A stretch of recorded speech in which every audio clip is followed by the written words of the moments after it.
তানোরে পরিত্যক্ত গভীর নলকূপে পড়ে শিশু সাজিদের মৃত্যু আমাদের সবাইকে ব্যথিত করেছে। এটা কোনো দুর্ঘটনা নয়, বরং অপরিকল্পিত হত্যাকাণ্ড। আমরা সবাই এর জন্য দায়ী। শুরুতেই সাধুবাদ জানাই ফায়ার সার্ভিস, সিভিল ডিফেন্স। তারা একটানা 32 ঘন্টা অত্যন্ত অক্লান্ত বৈরী আবহাওয়ায় পরিশ্রম করে শিশুটিকে উদ্ধার করেছে। হয়তো সে বেঁচে নেই, কিন্তু কেন এই দুর্ঘটনা, কেন এটা পুনরাবৃত্তি করছে, এর জন্য দায়ী কে? এটা নতুন কিছু নাই। 2014 সালেও একই ধরনের দুর্ঘটনা ঘটেছিল। একটা পরিত্যক্ত নলকূপের পাইপের ভিতরে একটা বাচ্চা পড়ে গেছিল সাধারণ করে। আমরা সেখান থেকেও শিক্ষা নিতে পারিনি। ডিপ টিউবওয়েলের নলকূপে যখন নলকূপটি তুলে নিয়ে যায়, কূপটি ওখানে থেকে যায়।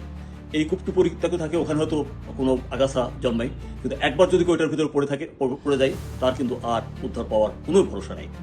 কিন্তু কেন এই দুর্ঘটনাগুলো ঘটছে? আমরা প্রথমেই দায়ী করব আমাদের সরকার তার ব্যবস্থাপনার জন্য, যে এ ধরনের কোনো আইনি ব্যবস্থা নাই না।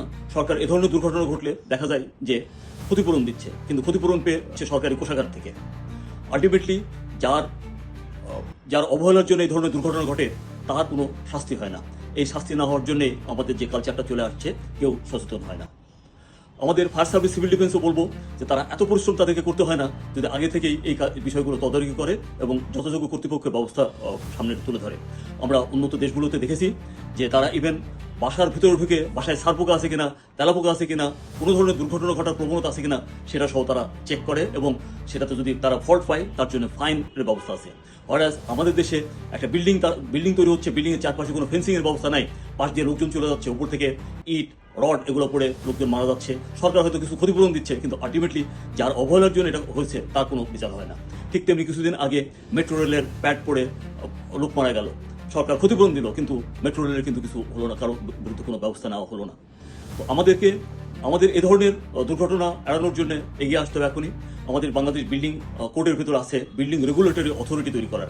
এই বিল্ডিং রেগুলেটরি অথরিটির দায়িত্ব হলো তাদের কোড ঠিকমতো পালিত হচ্ছে কিনা, কেউ যদি কোডের ভায়োলেশন হচ্ছে তার বিরুদ্ধে কোনো কমপ্লেন করে সেটা দেখভাল করে এবং সে অনুযায়ী আইনগত ব্যবস্থা নেওয়া। এবং তাদেরকে ক্ষমতা দেওয়া হয়েছে নিম্ন আদালতের বিচারকের সমপরিমাণ। অর্থাৎ বাংলাদেশ বিল্ডিং রেগুলেটরি অথরিটির যে অথরিটি থাকবে, অথরিটি আদালতের কাজ পরিচালনা করতে পারবে।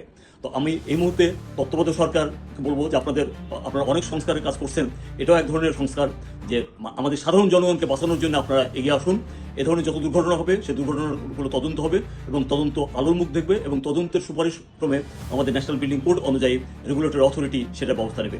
আরও একটা বিষয় বলে রাখি যে এখানে আমাদের ফায়ার সার্ভিসের একটা বিধিমালা হওয়ার কথা, বিধিমালা হয়েছে 2014 সালে, সেই বিধিমালাটাকে অন হোল্ড করে রাখা হয়েছে।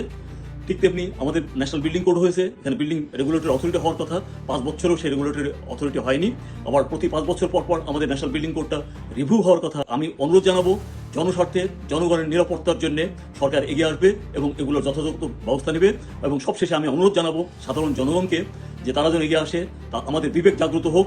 আমরা এই ধরনের পরিত্যক্ত করে ডিপ টিউবওয়েলের খোলা মুখ, শুধু ডিপ টিউবওয়েলে না, অনেক জায়গা আছে যেখানে গেলে মানুষ দুর্ঘটনার শিকার হবে। আমরা সেগুলো চিহ্নিত করব এবং জনগণকে বাধ্য করব সেগুলোকে ঠিকঠাক মতো নিরাপদে রাখা, যাতে কারো কোনো ক্ষতি না হয়। ধন্যবাদ সবাইকে, ভালো থাকুন।